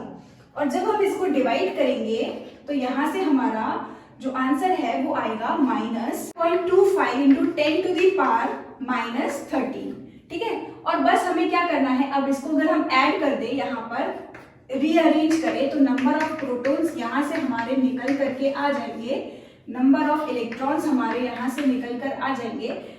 इसको ऐड करेंगे तो आएगा ये हमारा 3.75 into 10 to the power minus नहीं, ये आएगा +13, है ना। 19 को ऊपर लेके जाएंगे और माइनस करेंगे तो यहाँ से कितना बचेगा 10 to the power +13। 10 to the power -19 को यहाँ से ऊपर उठाकर ले जाएंगे तो यहाँ से हमारा कितना बचेगा 10 टू द पावर +13 बचेगा। तो यहाँ पर कुछ इस तरीके से हमारे नंबर ऑफ इलेक्ट्रॉन्स निकल गए। तो नंबर ऑफ इलेक्ट्रॉन्स यहाँ पर कितने आ रहे हैं 3.75 into 10 to the power +13। Correct option हमारा है option number C. Correct answer for 11th question is C. 3.75 into 10 to the power 13 electrons होंगे। आई होप आपको ये क्वेश्चन समझ आए, बहुत ही सिंपल है, क्वांटाइजेशन पर बेस्ड है कि टोटल चार्ज जो है हमारी बॉडी पर वो किसके इक्वल होता है, number of proton basic unit of charge minus number of electron. क्योंकि यहाँ पर हमारा चार्ज कैसा दिया हुआ है नेगेटिव में, यानी कि हमारा टोटल चार्ज हमारा नेगेटिव में दिया हुआ है, यानी कि हमारा जो नंबर ऑफ इलेक्ट्रॉन्स है वो कैसे है ज्यादा है। देखो आप देख सकते हो कैसे है ज्यादा है as compare to number of protons, ठीक है। तो ये इस तरीके से आप क्वेश्चन सॉल्व करोगे। अब देखते हैं question number 12। N electric dipole is placed at an angle of 30 degree with an electric field intensity 2 into 10 to the power 5 Newton per Coulomb. It experienced a torque equal to 4 Newton meter.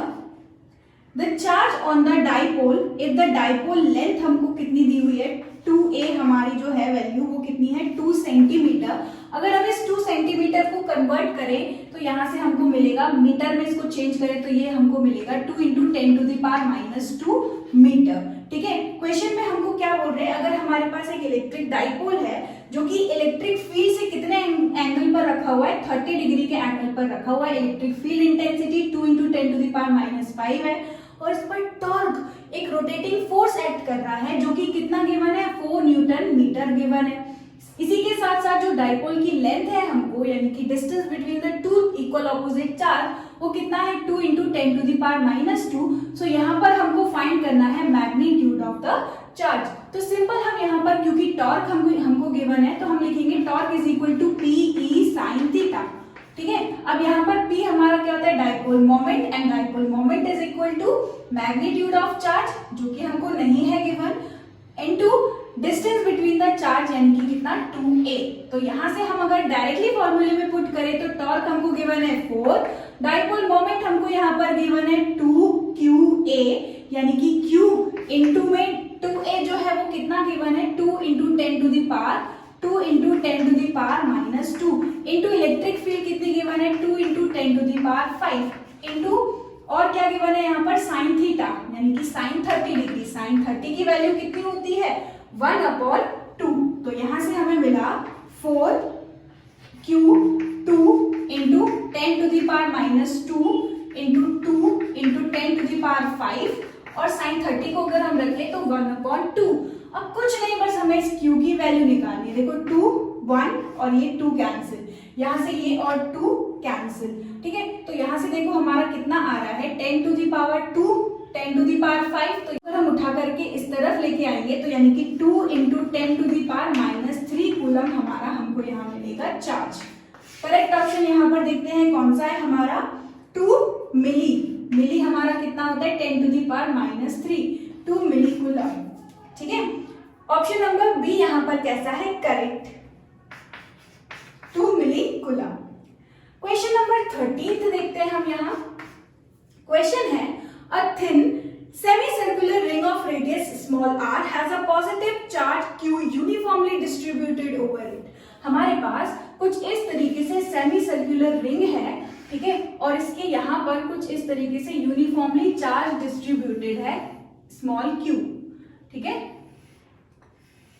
आगे the net electric field at centre, यहां पर हमें निकालना है centre पर net electric field निकालना है, ठीक। तो चलो इसको सॉल्व करते हैं। थिन सेमी सर्कुलर रिंग जिसकी रेडियस हमको कितनी गिवन है स्मॉल r यहाँ पर गिवन है, ठीक है। तो यार अगर हम देखें तो यहाँ पूरे में पॉजिटिव चार्ज सपोज कर लेते हैं। वैसे तो यहाँ पर q ही सिर्फ बोला है, हम इसको सपोज करते हैं पॉजिटिव चार्ज यहाँ पर पूरे में इस तरीके से यूनिफॉर्मली डिस्ट्रीब्यूटेड है।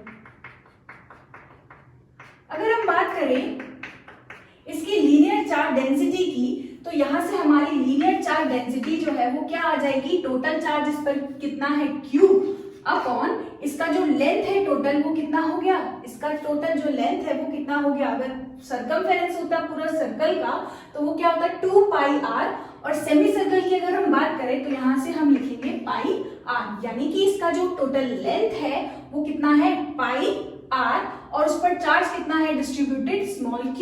इसलिए हमारी जो लीनियर चार्ज डेंसिटी है वो हो गई चार्ज अपॉन लेंथ। क्या होती है चार्ज पर यूनिट लेंथ, तो हमने लिखा चार्ज पर यूनिट लेंथ क्या है इसकी लेंथ है ना, इस सेमी सर्कुलर रिंग की लेंथ जो कि कितनी है पाई इंटू r।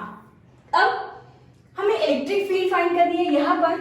तो यार ये कोई पॉइंट चार्ज तो है नहीं जो हम इलेक्ट्रिक फील्ड का डायरेक्टली फॉर्मूला अप्लाई करें। तो यहाँ पर हम क्या करते हैं, यहाँ से चलते हैं थीटा एंगल और इस थीटा एंगल पर जा करके एक थीटा डी थीटा एलिमेंट कुछ हम इस तरीके से कट करते हैं, ठीक है। डी थीटा पर हम कुछ इस तरीके से यहाँ पर एलिमेंट कट किया। अगर पूरी रिंग पर टोटल चार्ज कितना है स्मॉल q, तो यार इस इतने एलिमेंट में छोटा सा चार्ज होगा और उस छोटे से चार्ज को हम बोलते हैं dq। इसके अंदर जो छोटा सा एलिमेंट लिया है हमने वो है dq, ठीक है। तो यहाँ पर ये हो गया हमारा dq चार्ज। अब dq चार्ज जो है यहाँ पर वो बिहेव करेगा ऐसा पॉइंट चार्ज। ये जो एलिमेंट हमने लिया है ये एलिमेंट के अंदर जो भी चार्ज होगा वो बिहेव करेगा ऐसा पॉइंट चार्ज। अब इस पॉइंट चार्ज पर इस पॉइंट पर अगर हम इलेक्ट्रिक फील्ड निकाले इस पॉइंट चार्ज की वजह से तो वो हमारी कुछ इस डायरेक्शन में होगी। पॉजिटिव चार्ज अगर हम यहाँ पर ले तो पॉजिटिव पॉजिटिव एक दूसरे को क्या करेगा रिपेल। तो ये हो गई हमारी नेट इलेक्ट्रिक फील्ड का डायरेक्शन इस वाले की वजह से। लेकिन अगर हम इसका सिमेट्रिकली ऑपोजिट पॉइंट ढूंढे यानी कि यहाँ पर, ठीक है, हम सेम एलिमेंट कुछ इस तरीके से कट करें और वहां पर भी हमारा dq एलिमेंट ले तो वो भी बिहेव करेगा एज अ पॉइंट चार्ज और इसकी वजह से जब हम नेट इलेक्ट्रिक फील्ड यहाँ पर निकालेंगे कुछ इस तरीके से तो वो यहाँ पर आएगी, ठीक है। लेकिन अगर हम देखें तो ये एंगल कितना है थीटा, वर्टिकल ऑपोजिट से ये एंगल भी कितना हो गया थीटा। तो ये जो इलेक्ट्रिक फील्ड है इसके कॉम्पोनेंट्स निकल रहे हैं, राइट। इसके एक कॉम्पोनेंट यहाँ पर निकल रहा है ई का कॉस थीटा और इसका एक परपेंडिकुलर में कंपोनेंट निकल रहा है ई का साइन थीटा। सिमिलरली इसके ऑपोजिट वाले एलिमेंट की अगर हम बात करें तो यहाँ पर भी एंगल कितना बन रहा होगा थीटा, सेम एंगल यहाँ पर भी आया थीटा। तो इस इलेक्ट्रिक फील्ड का एक कंपोनेंट फिर से यहाँ पर हमको मिला ई कॉस थीटा और यहाँ पर हमको एक कंपोनेंट मिला ई साइन थीटा। तो आप देख सकते हो कि जो सिमेट्रिकल ऑपोजिट एलिमेंट है उनकी वजह से जो इलेक्ट्रिक फील्ड है उसका कंपोनेंट एक तो कैंसिल हो गया, है ना। cos थीटा वाला कंपोनेंट कैंसिल हो गया। क्यों? क्योंकि यहाँ पर इलेक्ट्रिक फील्ड का मैग्नीट्यूड सेम है ना। क्यों? क्योंकि डिस्टेंस भी कैसा है, सेम, यहाँ से r डिस्टेंस, यहाँ से r डिस्टेंस, राइट। और साथ ही साथ यहाँ पर cos थीटा एंगल भी कैसा है, सेम, ठीक। तो यहाँ पर हमारा e cos थीटा वाला एलिमेंट जो है वो क्या हो गया, कैंसिल आउट। लेकिन दोनों की इलेक्ट्रिक फील्ड का एक कंपोनेंट जो है वो हमारा नीचे के डायरेक्शन में है, वो बच गया। और वो कौन सा कंपोनेंट है, e sin थीटा। इसी तरीके से अगर हम यहाँ पर एलिमेंट कट करें तो इसका सिमेट्रिकल ऑपोजिट यहाँ होगा।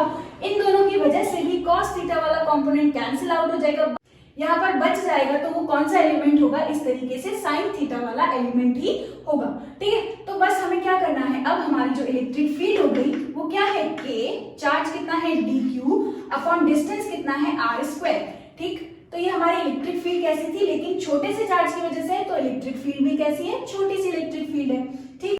अब हमारी जो यहाँ पर इलेक्ट्रिक फील्ड है वो dE नहीं है, बल्कि क्या है, dE का साइन थीटा। क्यों? क्योंकि ये छोटे से चार्ज की वजह से जो यहाँ इलेक्ट्रिक फील्ड सारी होंगी वो छोटी सी इलेक्ट्रिक फील्ड होगी ना, कुछ इस तरीके से।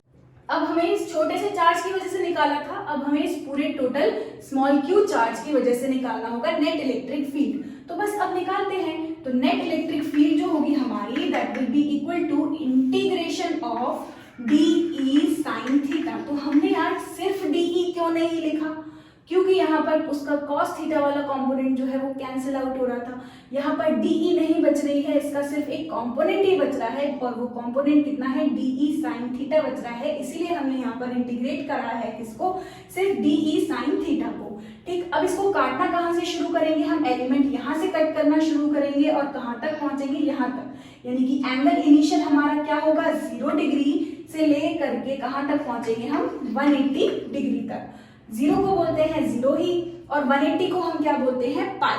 180 को हम बोलते हैं पाई। तो लिमिट्स हमारी हो गई from 0 to pi, from 0 to pi. और dE की वैल्यू यहाँ पर सब्स्टिट्यूट करते हैं तो देखो क्या मिलेगा, 0 टू पाई। dE की जगह पर हमने लिखा k dq upon r square, और साथ में हमारा आया साइन थीटा, साथ में आया हमारा साइन थीटा। इसको इंटीग्रेट करें अगर हम, तो यहाँ से k कांस्टेंट है, बाहर आया।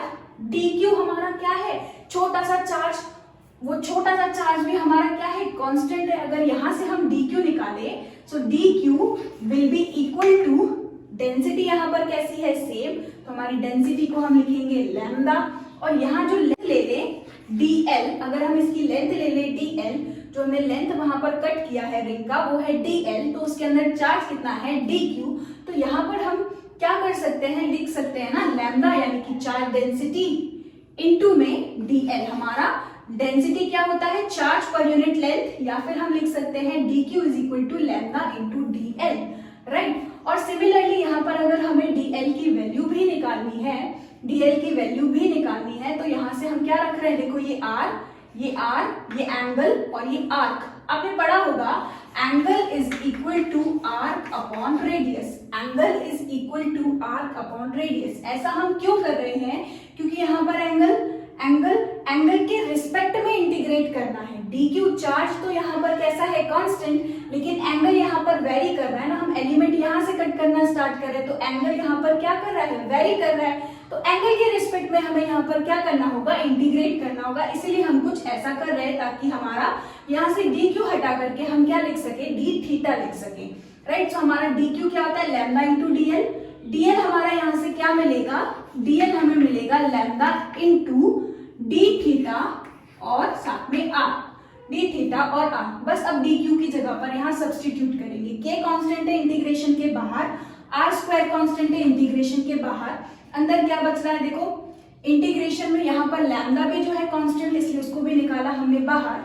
साथ ही साथ r जो है वो भी कांस्टेंट है, इसलिए बाहर। अंदर हमारा 0 से पाई d थीटा साइन थीटा, ठीक है। dq की जगह पर पुट किया बस हमने साइन थीटा, k को निकाला बाहर, r स्क्वायर को निकाला बाहर, यहाँ से dq की जगह पर पुट किया है लैम्डा r और d थीटा। यहाँ से अगर अब हम साइन थीटा को इंटीग्रेट करें तो यहाँ से क्या आ जाएगा, साइन थीटा डी थीटा हमारा आएगा माइनस कॉस थीटा, और वैल्यू सब्स्टिट्यूट करते हैं, r से क्या cancel, k lambda upon r, और यहाँ से बचेगा कॉस थीटा और 0 पाई और माइनस, राइट। और इसी तरीके से जब हम इसको कंप्लीटली सॉल्व करेंगे, अच्छा अगर हम देखें तो नेट इलेक्ट्रिक फील्ड कहाँ आ रही है, नीचे के डायरेक्शन में, और नीचे हमारा क्या होता है Y axis, negative Y axis को हम रिप्रेजेंट कैसे करते हैं, डायरेक्शन नेगेटिव जे के टर्म्स में, यानी कि यहाँ पर अगर हम डायरेक्शन लिखें पहले तो डायरेक्शन हमारा क्या हो जाएगा negative J K lambda upon R, lambda upon R, pi की वैल्यू कितनी होती है -180, तो यहाँ पर ऑलरेडी एक माइनस है, इसको हम पहले ही बाहर निकाल लेते हैं, ठीक है।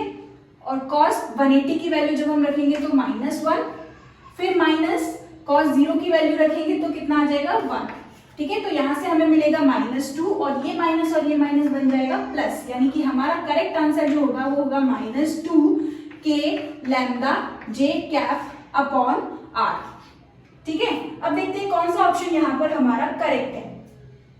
इसी के साथ साथ अगर हम लैम्डा की वैल्यू और यहाँ से डालें, लैम्डा की वैल्यू और यहाँ से डालें तो क्या मिलेगा Q upon pi R square, right. So correct option यहाँ पर हमारा क्या आ रहा है, हमें k की वैल्यू और पुट करें तो हमारा क्या आएगा -2, k को हम रखेंगे 1/4 पाई एप्सिलॉन नॉट, ठीक है, Q जे कैप, और साथ में यहाँ पर नीचे क्या बचेगा pi R square, right, pi R square. तो एक 2 से ये 2 कैंसिल हो जाएगा, तो हमारा यहाँ पर क्या बच रहा है देखो Q upon 2 pi epsilon naught, pi square epsilon naught R square और जे कैप, साथ में यहाँ पर minus.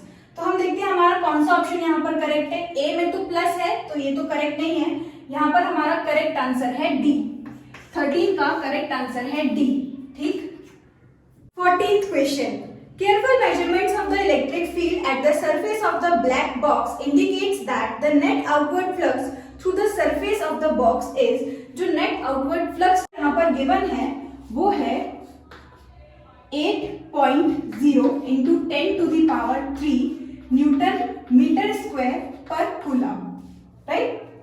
The net charge inside the box बताना है, बहुत ही ज्यादा सिंपल क्वेश्चन है, यहाँ पर ही हमें चार्ज बताना है।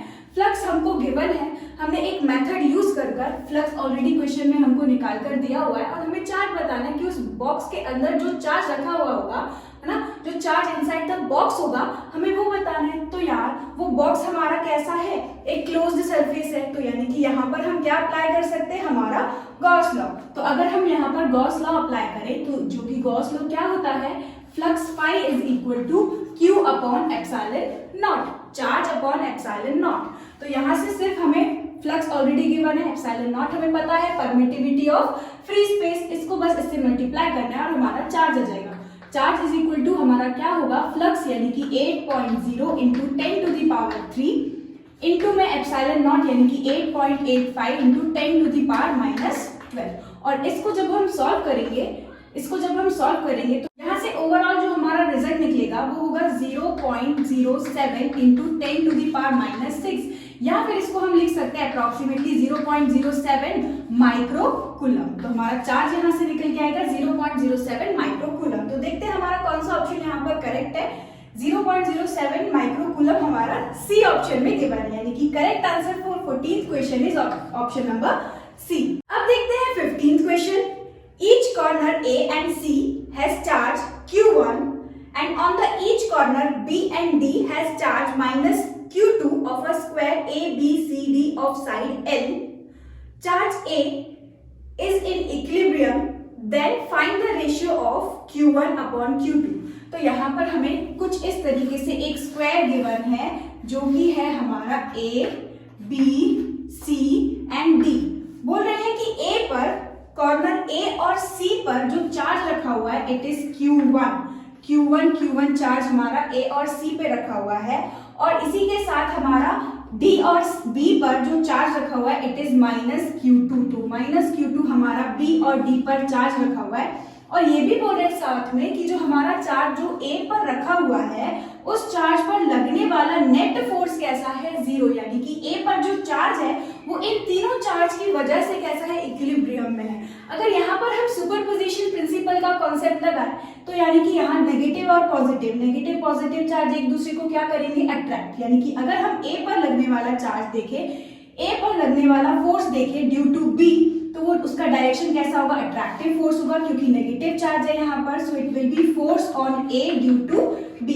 इसी तरीके से ये डी पर जो चार्ज रखा हुआ है, ये इस पर फोर्स लगा रहा और नेगेटिव चार्ज है, यानी कि फोर्स ऑफ अट्रैक्शन होगा, यानी कि ए पर जो ए होगा वो बी की तरफ अट्रैक्ट हो जाएगा, कुछ इस तरीके से। तो ये आया force on A due to D.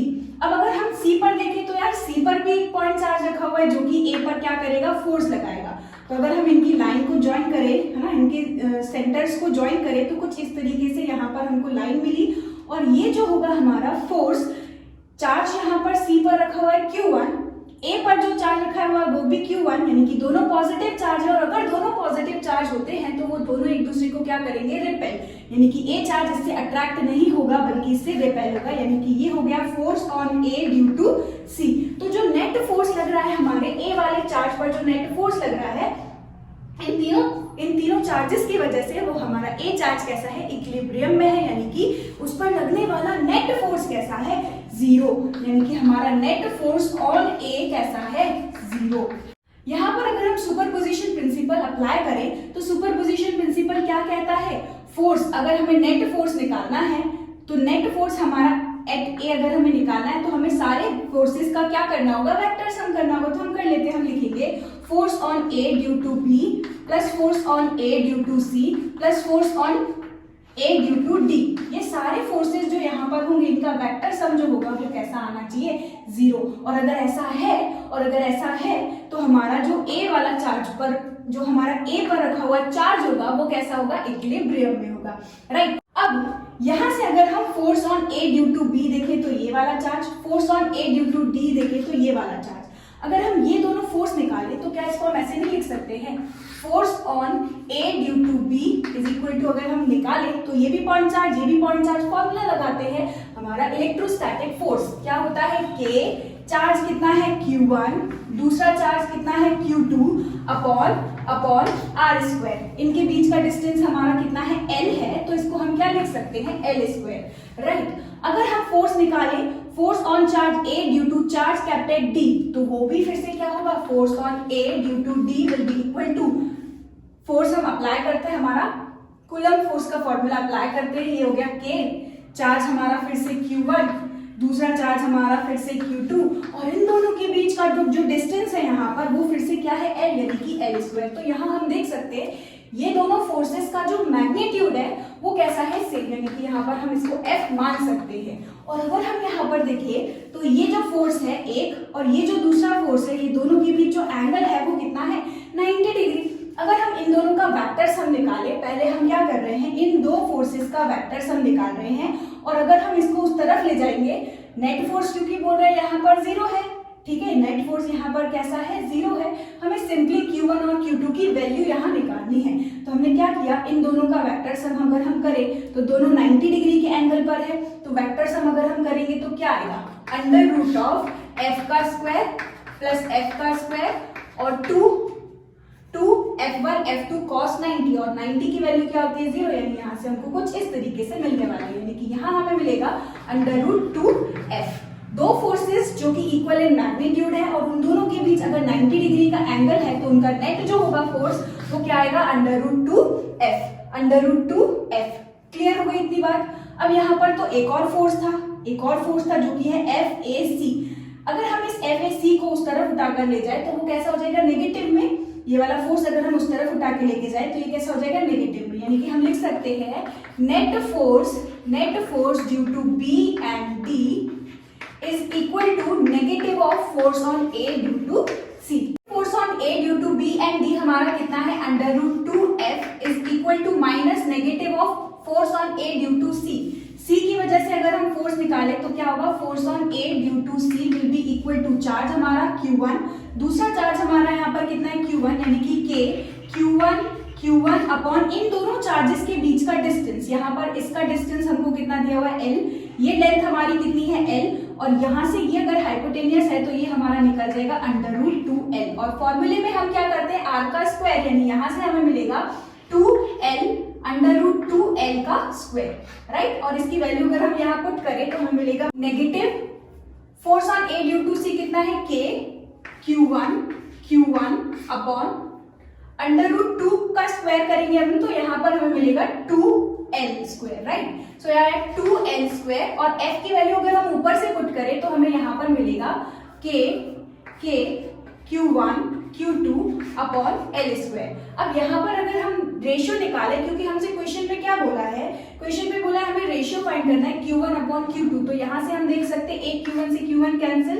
k से k कैंसिल, यहाँ से l स्क्वायर से l स्क्वायर कैंसिल, और यहाँ पर क्या बच रहा है देखो √2 q2 is equal to minus q1 upon 2, तो इस 2 को उठा करके इधर लाएंगे तो ये आएगा 2 √2 is equal to minus q1 upon q2। तो हमारा करेक्ट ऑप्शन यहाँ पर क्या आया है, रेशियो हमारा आया है माइनस ऑफ 2√2, यानी कि करेक्ट ऑप्शन हमारा 15th क्वेश्चन के लिए क्या है, सेकंड, जो कि है बी माइनस 2√2। आई होप आपको ये क्वेश्चन समझ आया हो। 16th क्वेश्चन देखते हैं यहाँ पर हम, electric flux emanating through a surface element ds is equal to 5i cap placed in an electric field E is equal to 4i cap plus 4j cap plus 4k cap। यहाँ पर जो हमें electric flux निकालना है उसमें हमारा जो surface है और जो इलेक्ट्रिक फील्ड गिवन है वो वेक्टर फॉर्म में गिवन है, यानी कि अगर हमें फ्लक्स निकालना है तो हम लिखेंगे E डॉट ds वेक्टर, दोनों ही वेक्टर फॉर्म में गिवन है तो हम डायरेक्टली वेक्टर फॉर्म वाला फॉर्मूला यूज करेंगे। अब इलेक्ट्रिक फील्ड यहाँ पर कितनी गिवन है, 4i cap plus 4j cap plus 4k cap, और एरिया एलिमेंट यहाँ पर कितना दिया हुआ है 5i कैप। अब आपने पढ़ा होगा जब भी हम i डॉट i करते हैं तो कितना मिलता है 1, j डॉट i करते हैं तो कितना मिलता है 0, और k डॉट i करेंगे तो भी कितना मिलेगा 0। तो यहाँ से i डॉट i किया तो कितना मिला 1, और 4 5 जा कितना होता है 20, यानी कि फ्लक्स हमारा यहाँ पर कितना निकल गया 20 यूनिट्स। देखते हैं हमारा कौन सा ऑप्शन यहाँ पर करेक्ट है, बी ऑप्शन यहाँ पर करेक्ट है जिसमें लिखा हुआ है 20 यूनिट्स। देखते हैं next question, 17th question, a point charge 10 microcoulomb is at a distance 5 centimeter directly above the center of a square of side 10 centimeter as shown in the figure। यहाँ फिगर में आप देख सकते हो एक स्क्वायर गिवन है और उसके बीचों बीच सेंटर से 5 सेंटीमीटर पर एक चार्ज रखा हुआ है। कुछ इस तरीके से अगर हम फिगर यहाँ पर बना करके देखें तो ये हमारा एक स्क्वायर है और इस स्क्वायर के 5 सेंटीमीटर पर, ये स्क्वायर के 5 सेंटीमीटर पर यहाँ पर रखा हुआ है एक चार्ज जो कि है 10 माइक्रोकूलम, और इस स्क्वायर की साइड हमें गिवन है 10 सेंटीमीटर। और यहाँ पर हमें क्या कैलकुलेट करना है, और यहाँ पर हमें क्या कैलकुलेट करना है, मैग्नीट्यूड ऑफ इलेक्ट्रिक फ्लक्स। यहाँ पर हमें इलेक्ट्रिक फ्लक्स निकालना है तो उसके लिए हम क्या यूज करेंगे, गॉस लॉ। लेकिन हम यहाँ पर गॉस लॉ डायरेक्टली अप्लाई नहीं कर सकते क्योंकि ये जो सरफेस यहाँ पर गिवन है वो सरफेस हमारा क्लोज्ड नहीं है, इसलिए हम क्या करेंगे, इसको इमेजिनरी क्लोज्ड सरफेस बनाएंगे। अगर हम अज्यूम कर ले कि यहाँ पर ये हमारा क्या होता, कुछ इस तरीके से एक क्यूब होता है ना, ये 10 सेंटीमीटर की जिसकी साइड्स होती सारी, तो यहाँ से लेके ये 5 सेंटीमीटर पर हमारा अब चार्ज आ जाता जो कि है 10 माइक्रोकूलम, यहाँ से ये 5 सेंटीमीटर। अब ये जो 10 माइक्रोकूलम है ये हमारे क्यूब के अंदर आ गया, और क्यूब कैसा है, एक क्लोज्ड सरफेस। तो एक क्लोज्ड सरफेस के लिए हमने पढ़ा है गॉस लॉ में हम फ्लक्स निकाल सकते हैं, गॉस लॉ की हेल्प से हम फ्लक्स निकाल सकते हैं जो कि होगा हमारा Q अपॉन एप्सिलॉन नॉट। लेकिन यहाँ जो फ्लक्स निकलेगा ये पूरे इस क्लोज्ड सरफेस के लिए निकलेगा, यानी कि इस पूरे क्यूब के लिए निकलेगा, जबकि क्वेश्चन में हमसे क्या पूछा है, सिर्फ एक फेस के लिए निकालना है।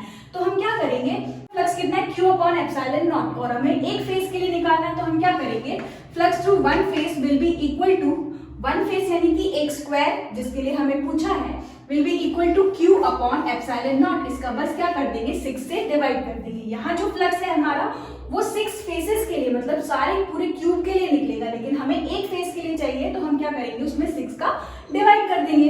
अब चार्ज हमें कितना गिवन है, 10 माइक्रोकूलम अपॉन 6, और एप्सिलॉन नॉट यहाँ पर कितना गिवन है, 8.85 into 10 to the power minus 12। और इसको जब हम सॉल्व करेंगे तो यहाँ से हमारा आंसर आएगा 18 into 10 to the power minus 4 newton metre square पर कूलम। देखते हैं हमारा कौन सा ऑप्शन यहाँ पर करेक्ट है।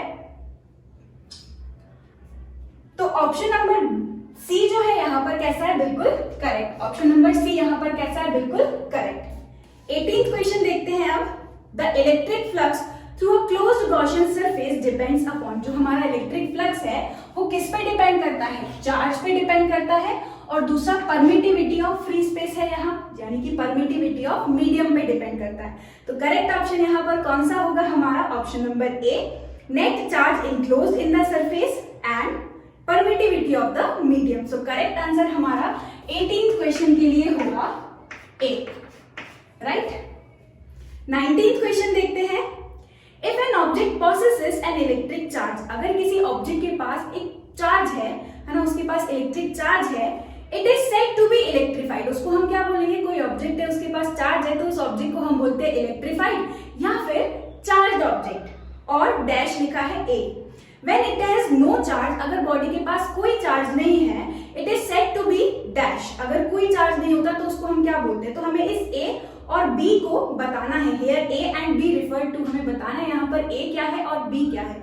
अगर किसी ऑब्जेक्ट को हम चार्ज देते हैं, अगर किसी ऑब्जेक्ट को हम चार्ज देते हैं यानी कि उस ऑब्जेक्ट को हमने क्या किया, इलेक्ट्रीफाई किया है या फिर क्या किया है, चार्ज किया है। और अगर कोई बॉडी के पास चार्ज यहाँ पर नहीं है, यानी वो बॉडी यहाँ पर कैसी है, न्यूट्रल। तो करेक्ट ऑप्शन हमारा यहाँ पर कौन सा होगा, ए में क्या आना चाहिए, चार्ज, और बी में यहाँ पर क्या आना चाहिए, न्यूट्रल। तो करेक्ट आंसर हमारा है डी। करेक्ट आंसर हमारा 19th के लिए क्या है, डी, चार्ज और न्यूट्रल। लास्ट क्वेश्चन देखते हैं हम यहाँ पर 20th question. The electric field components are E X is equal to alpha X की power half, EY and EZ equal to 0, in which alpha is equal to 800 Newton per Coulomb meter to the power half. Take A equal to 0.1 meter. The flux through the cube and the charge respectively will be. ये वाला जो question है हमारा, ये NCERT example का question number 11 है from chapter number 1। Already ये example मैंने कराया हुआ है, उसकी वीडियो आपको नीचे डिस्क्रिप्शन बॉक्स में मिल जाएगी। ये क्वेश्चन यहाँ पर मैं स्किप कर रही हूँ क्योंकि एज इट इज मैंने कराया है, ये क्वेश्चन बहुत ही डिटेल में एक्सप्लेन किया है, तो आप वो वीडियो जाकर के देख सकते हो अगर आपको इस क्वेश्चन को समझना है। तो इसका करेक्ट आंसर यहाँ पर है ऑप्शन नंबर बी। ओके, तो यहीं पर खत्म करते हैं हम आज की इस वीडियो को।